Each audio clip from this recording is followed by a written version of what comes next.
Honourable David Cunliffe. Soy fua, talofa lava, talofa. Malo.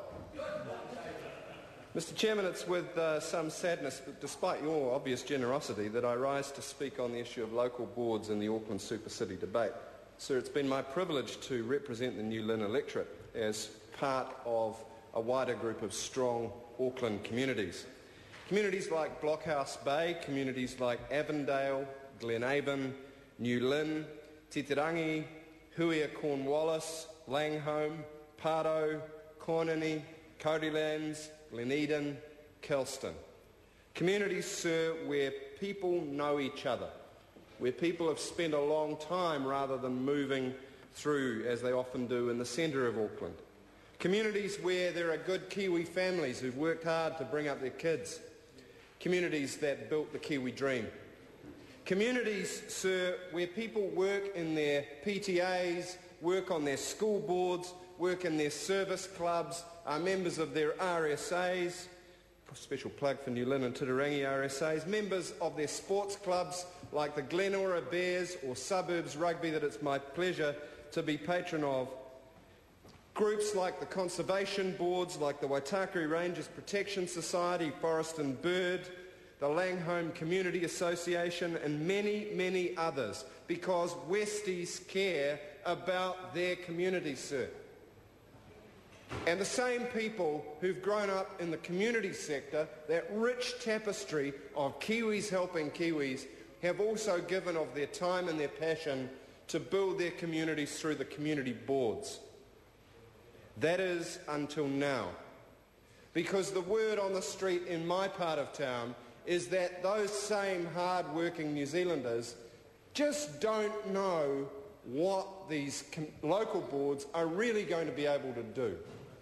They are deeply worried that the same legislation that's taken away much-loved Waitakere City entirely is also taking away any shred of power and mandate from the community boards by creating the empty shell of local democracy.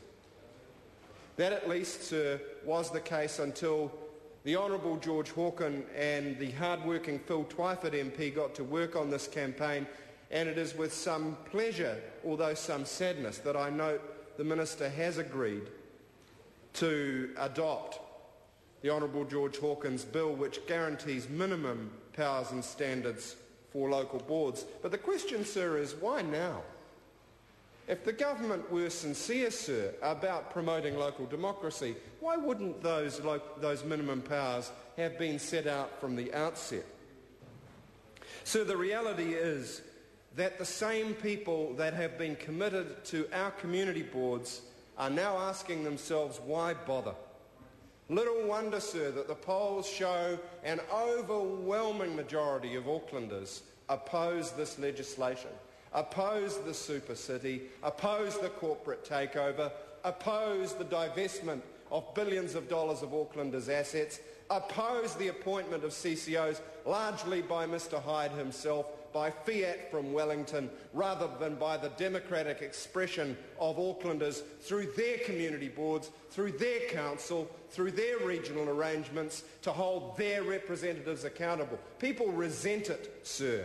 They resent the Wellington takeover of Auckland. They resent the corporate takeover of Auckland.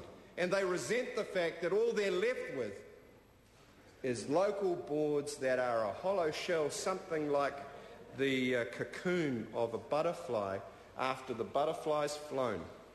Nothing much left. Nothing much left. Mr Speaker, in order to answer why that is, I think we have to see this whole process in context.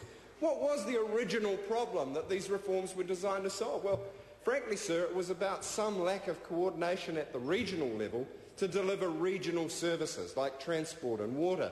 And that would have been possible to solve that by reform at the regional level, and that is the largest part of what the Royal Commission sought out to do. And, sir, it did so after 18 months of consultation, millions of dollars of investment, extensive consultation, and a document 800 pages thick that covered off on a whole range of functions and powers that provided a comprehensive draft solution for Auckland. Sir, we didn't agree with all of it.